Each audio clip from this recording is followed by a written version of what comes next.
There are stories in business that don't begin with failure. They begin with brilliance, with a spark of genius. But sometimes, even brilliance isn't enough. This is the story of Kodak, the company that invented the future and was too afraid to use it. For most of the 20th century, photography had one name, Kodak. Their slogan said it all. You press the button, we do the rest. Kodak made cameras accessible, and film, they controlled nearly all of it. By 1976, they owned 90% of the US film market and 85% of camera sales. Kodak wasn't just a company, it was the guardian of memories. Birthdays, weddings, vacations, all printed on Kodak film. In 1975, inside a Kodak lab, engineer Steve Sasson built a strange little box. It was bulky, low resolution, saved images on a cassette tape, no film, no prints. It was the first digital camera ever made. Sasson showed it to Kodak's board. His message? It's not great yet, but it's the future. And Kodak's response? Not excitement, not investment, it was fear. Imagine this. You invent the future and bury it. Why? Because you're terrified it will kill your present. Kodak made billions selling film. If digital caught on, that cash cow would vanish. So they shelved the prototype. They weren't blind, they chose not to see. While Kodak stood still, others ran. Sony released the Mavica. Canon and Nikon embraced sensors and screens. By the 1990s, digital cameras were getting better, cheaper, faster than film could keep up. Even Kodak eventually launched digital cameras, but, always too late, always one step behind, trying to protect a dying empire. Kodak didn't fail because they missed the trend. They started it, but they refused to believe their invention could replace them. They thought, digital? Sure.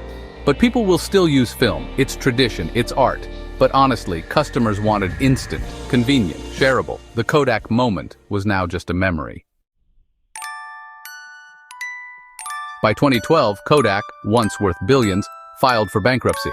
From market leader to footnote, from pioneer to case study, all because they tried to hold on to the past, while the present slipped away.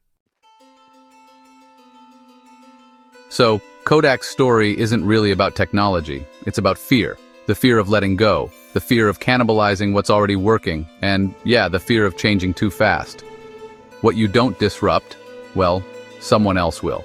And honestly, the only thing worse than being disrupted is realizing you were the one who actually had the solution all along. Opportunities rarely come dressed as opportunities. They usually show up looking like threats. The digital camera wasn't a threat to Kodak. It was actually an opportunity, just disguised, wrapped up in uncertainty, hidden behind all those profit charts. The real issue wasn't the disguise itself, it was the fear of what happens after the disguise comes off. So the next time you face a disruptive idea, don't shelve it, and don't fear it, because that uncomfortable idea, that just might be your Kodak moment. And trust me, you really don't want to miss it. When you invent something truly revolutionary, you have two choices: lead the future, or become a prisoner of your past. Kodak had the keys, the map, and the engine, but chose to stay parked at the side of the road. Kodak wasn't just a brand, it was a part of American culture. Their films captured the moon landing, the first Super Bowl, and generations of birthdays and graduations. They weren't selling film, they were selling emotion. They were selling immortality. Success creates fear. The higher you climb, the more you dread the fall. For Kodak, embracing digital meant risking everything they had built. When a company's identity is tied to old technology, any change feels like suicide. Back in the 1990s, Kodak actually had another chance. They came up with digital printers and even bought Ophoto, which was an online photo-sharing site.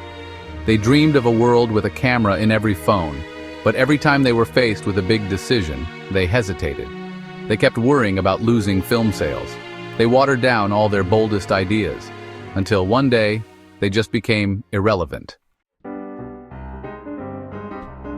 If Kodak had really embraced digital like all the way, they would have destroyed their own film business. But, they could have owned the future of memories. Instagram, Facebook photos, Snapchat. Kodak could have been king of them all. Instead, well, they just became a memory themselves. Sometimes the things we love most can actually trap us. Kodak, they loved film way too much. They just couldn't let go. But honestly, true love sometimes means letting go, not because you want to, but because, well, you have to. Kodak's collapse was not sudden. It was, a slow fading. Each year, there was just a little less relevance, a little less excitement. Meanwhile, the rest of the world was sprinting into the digital age. In 2012, after over 100 years, Kodak filed for bankruptcy. It was, honestly, the end of an era where photography was slow, tangible, precious. Today, we take more photos in just one day than Kodak developed in some entire years. Photography lives on, just without Kodak. The greatest danger is not missing the future, it's inventing it, and refusing to live it. Brilliance without courage is just regret. Every creator faces the same choice. Cling to what made you successful, or risk everything to build the future.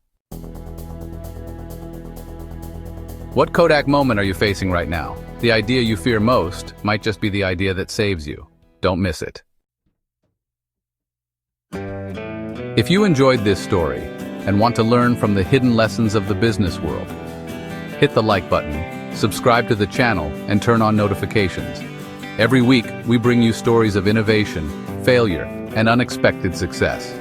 Real stories, real lessons, real opportunities. Don't just watch history happen. Learn from it. See you in the next video.